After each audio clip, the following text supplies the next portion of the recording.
Люди, которые долго общаются с животными, утверждают, что они могут разговаривать без слов. Наука этого пока не подтвердила, лишь косвенно ссылаясь на некоторые эксперименты.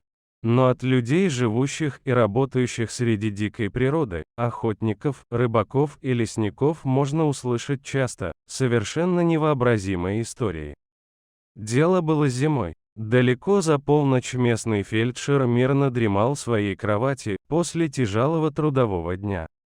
Сначала ему показалось, что за окном кто-то ходит.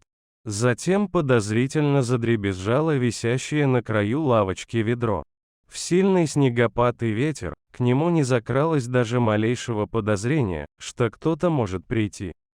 Через час, малая нужда все же подняла его с кровати, а ведь удобства располагались во дворе. Накинув на скорую руку старый бушлат, фельдшер попробовал открытый, но складывалось впечатление, что ее снаружи подперли мешком с песком. Тогда он решил вылезти в оконную раму. Делать это приходилось не впервые, снегопад часто заметал двери и в предыдущие зимы. Выбравшись на улицу, он решил сначала перебороть собственное любопытство и посмотреть причину блокировки двери. Заглянув за угол, фельдшер понял, что путь к отступлению теперь отрезан. Он отказывался верить своим глазам, на пороге лежало огромное живое существо. В полумраке, от покачивающейся на ветру уличного фонаря, нашему герою показалось, что это тигр. Рассказов об этих больших кошках он слышал неоднократно, но попасть в их лапы здесь на пороге собственного дома ему совсем не хотелось. Добежать до спасительного окна было невозможно. Незавидная ситуация, в которой сердце действительно уходит в пятки, адреналин стекает в ботинки, а душа покидает тело. Зверь и человек прекрасно видели своего оппонента. Но понадобилось минут 10, а то и больше, чтобы началось сближение. Могучее животное зашевелилось, осторожно подкрадываясь к застывшему от ужаса фельдшеру. И вот, уже в тусклом свете можно было разглядеть его полосатую шкуру. Один укус и все. Все оказалось не так просто. Хозяин тайги покорно склонил голову к ногам человека, чего фельдшер никак не ожидал.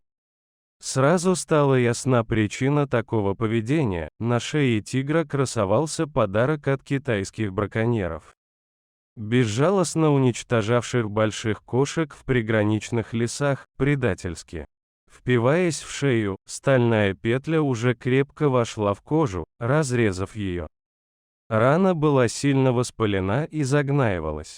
Вопреки рекомендациям знакомых охотников, фельдшер развернулся к тигру спиной, а затем пошел в сторону сарая. Животное покорно последовало за ним, словно они были давно знакомы. Один щелчок кузнечными клещами, и старая проволока разомкнула свои губительные объятия. Процедура по обработке раны была мучительной, но хищник не издал ни звука, он лишь отказывался от еды, принесенную человеком. Когда воспаление спало и рана перестала издавать запах, тигр исчез, сорвав деревянную задвижку ударами лап. С тех пор прошло около 10 дней, и фельдшер уже успел забыть о своих приключениях, все еще опасаясь рассказывать кому-либо об этом. Однажды ночью, он снова по привычке решил выйти на улицу, надев свой старый бушлат, но дверь не открывалась. В ту ночь не было снегопада. После первого случая фельдшером руководило уже любопытство, а не страх. На пороге лежала оленья туша, оставленная в подарок за спасение.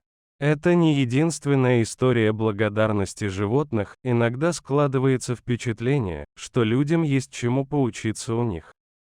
Человек – это порождение природы, поэтому мы не должны отдаляться от нее и причинять ей ущерб, намеренно уничтожая ресурсы. Лишь бережное отношение даст нам право на будущее.